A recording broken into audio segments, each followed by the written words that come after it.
Bonjour à tous. Salut. Et bienvenue pour les Accessi News de juin. On va vous présenter 3 jeux, 2 à la boutique et 1 à la ludothèque. C'est parti. C'est parti.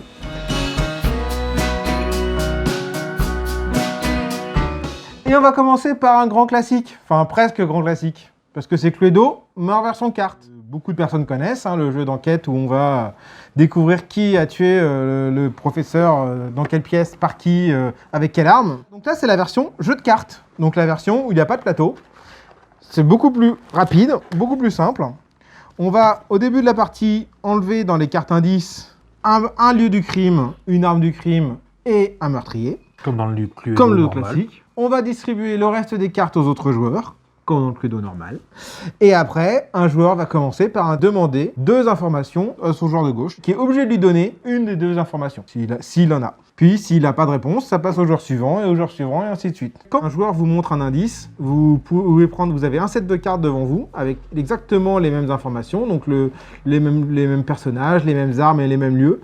Vous mettez cette carte de côté et vous avez comme ça, au fur et à mesure, vos cartes qui vont se réduire. Vous allez trouver facilement le meurtrier, le lieu et l'arme du crime. C'est comme avant, quand vous jouez avec Ludo, vous avez une petite feuille où vous cochiez les informations. Là, vous faites ça avec des cartes. Donc, c'est beaucoup plus facile pour noter ces informations. C'est Cluedo, en beaucoup plus rapide, beaucoup plus simple. C'est ça, en fait, ça enlève juste l'histoire de déplacement où des fois on se retrouve dans le couloir à rien pouvoir faire pendant notre tour. C'est ça, on est bloqué par les dés parce qu'il il nous faut un 6 et qu'on fait 2-1 à tous les tours. En termes d'adaptation, comment c'est fait? On a mis des repères tactiles, donc on a mis des repères tactiles assez logiques. Chaque personnage, professeur Violet, Madame Rose et tout ça, ils ont leur couleur, donc on a mis des symboles couleurs dessus.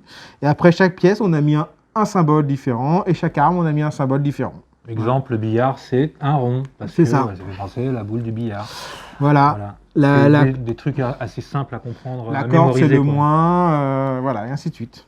Et il y a une aide de jeu fournie avec le jeu qui vous explique chaque symbole. Donc voilà, donc ça c'était Cluedo, le jeu de cartes, et il est disponible en boutique. Et moi, je vais vous présenter Bonanza, un vieux jeu. J'allais dire un jeu, et j'ai ripé, j'ai dit vieux, mais oui, c'est par rapport à Cluedo, il est plus récent. Ouais, il est plus récent. C'est aussi un jeu assez classique dans les jeux de société modernes. C'est un jeu qui continue à très bien marcher. C'est un jeu où on va cultiver des haricots un peu particuliers, des haricots pins, des haricogneurs, des harichocos. Il y a des petits jeux de mots un peu foireux sur les espèces d'haricots dans le jeu. Le principe, c'est un jeu de négociation. On va beaucoup négocier avec nos adversaires, et c'est surtout un jeu où ce qui fait tout le sel du jeu, c'est qu'on va avoir des cartes en main, et pour planter nos haricots dans les champs qui sont devant nous, on ne va pas pouvoir planter n'importe quel haricot. Il va falloir planter les cartes dans le sens où elles arrivent. Donc on va planter déjà une première carte, puis potentiellement planter la suivante. Oui, mais le nombre de champs pour planter devant vous est limité, donc des fois vous n'allez pas planter.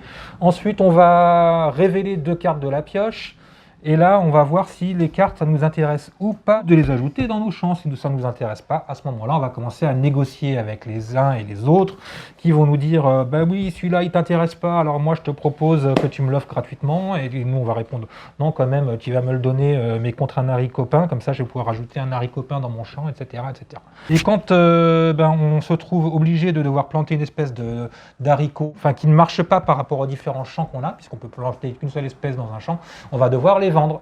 Et donc sur chaque carte, il y a une valeur aussi de revente, c'est la thune, la monnaie officiellement ça s'appelle les thunes.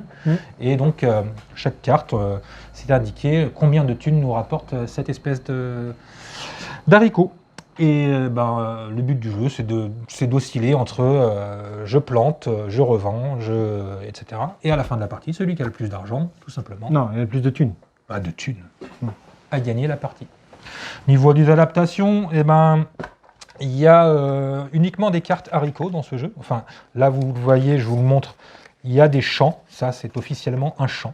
Avec sur une face 2 emplacements, sur une face 3 emplacements, en fonction de si vous achetez un champ supplémentaire. Donc, il y a plusieurs petits plateaux champs, comme ça, qui sont un peu cheap, mais bon, à la limite, on peut même jouer sans ces petits plateaux. Et les cartes haricots, elles, sont adaptées avec chaque espèce de haricot qui a son pictogramme qui lui est propre.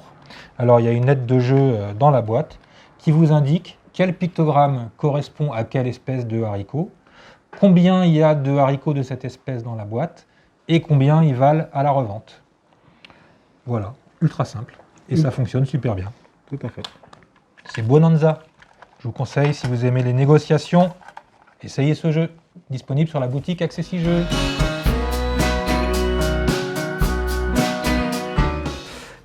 Et maintenant, on va vous présenter un jeu qui est présenté uniquement à la bibliothèque. C'est Fabulosa Fructus. Donc un jeu de Friedman Friese où on va faire des smoothies et des jeux de fruits dans la savane.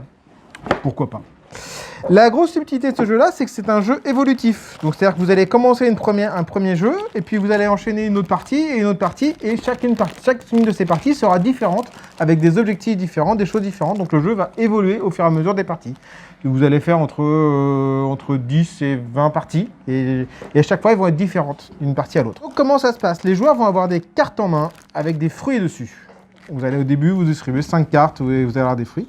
Et au centre de la table, il va y avoir 6 territoires, ce qu'on appelle des territoires, sur lesquels il y a des animaux de représentés qui ont des effets. Et à son tour de jeu, on va prendre son petit pion personnage, chaque joueur a un animal différent, et il va aller se poser sur un des 6 territoires pour faire l'effet qui est indiqué dessus, ou acheter le territoire avec un nombre de fruits qui est indiqué en dessous. Soit on achète le territoire, qui devient dans ce cas-là un smoothie, soit on fait l'effet du territoire.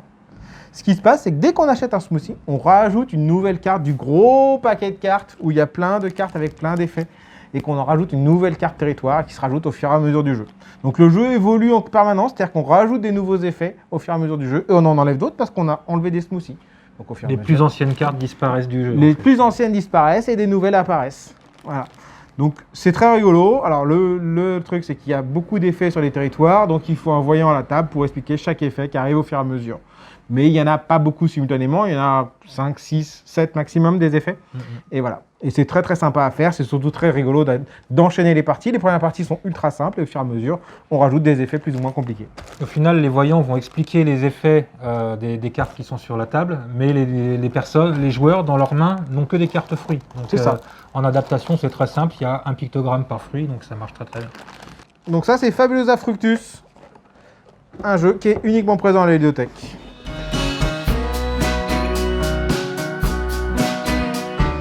Et voilà, c'était les Accessi News du mois de juin. On vous a présenté Bonanza, Cluedo et Fabulosa Fructus.